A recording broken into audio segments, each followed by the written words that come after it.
in software business, as businesses become more and more software defined, it's the software product which is the business proposition to the customers, and the product quality is nothing but the software quality, right? And we are seeing that with social media, there is no room for bad quality to hide. Even if 10, 20 customers face a problem, they make a noise on Twitter or on social media. So the way we help customers is we help them to track the customer experience of every single user. And we help companies to know in advance if there is going to be an event which can affect a lot of customers regarding quality of service. And later on, we use the same data or the same intelligence to predict the customer experience of the next release. So we are providing continuous intelligence on experience. We are providing continuous testing services before the application goes live, ensuring that organizations have a 360-degree view of their digital quality. How we are different than others in the market is most companies in the market are either supporting digital quality in the pre-production, or there are companies who are working on measuring the quality in post-production. We are probably the only ones who operate on both the sides, who start from before the software goes live and continue to take ownership till the software is used by the consumers, and we measure ourselves in terms of how many frustrated users, the release has.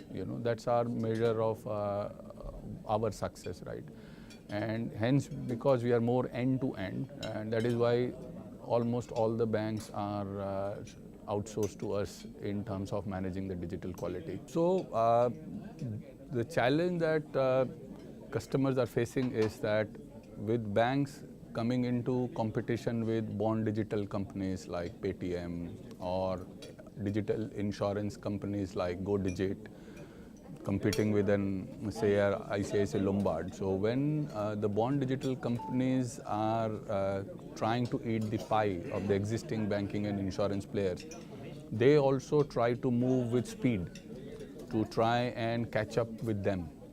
But whenever an organization tries to increase the speed, one of the first things that gets hit is the quality or the quality of experience, right? So currently it is not about that you can trade off speed for quality or quality for speed. You have to have both together.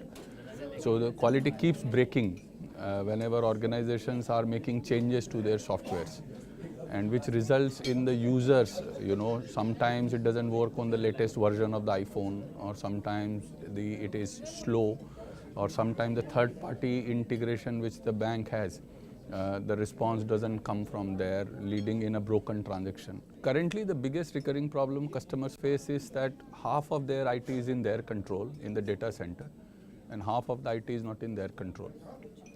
A bank integrates with an Amazon, a bank integrates with a MakeMyTrip, it integrates with Aadhaar, it integrates with so many external entities. So the whole ecosystem doesn't work all the time, because what is in your control at data center you can still control. What is not in your control, it makes it harder for them to track. And that is where we come into the picture. We track it, the inside as well as the outside view, and give them a consolidated view that where things may be breaking. So currently the biggest problem facing especially the banks is how do you manage the quality of service with increasing amount of IT going out of the data center, where everybody is trying to become an open platform or banking as a service. So everybody is talking those terms. But that also means that you are giving away control. You have fintechs as your partners or anybody else as your partners, but you cannot control what is it that, but if I am a consumer, I am doing a transaction through a bank. If the transaction doesn't go through, the problem may be at NPCI, but I will tend to blame the bank. So that is what is happening. The banks are getting blamed for anything, everything, though they may or may not be responsible. But their business now demand that they have to have lots of back-end integrations to survive, for them to innovate.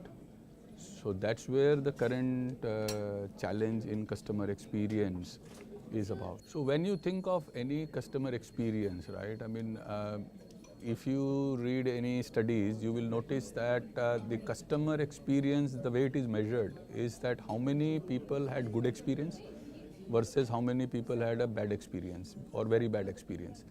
So whenever you look at a site, you just see how many 5 stars and then immediately you go and see how many 1 stars and 2 stars, right?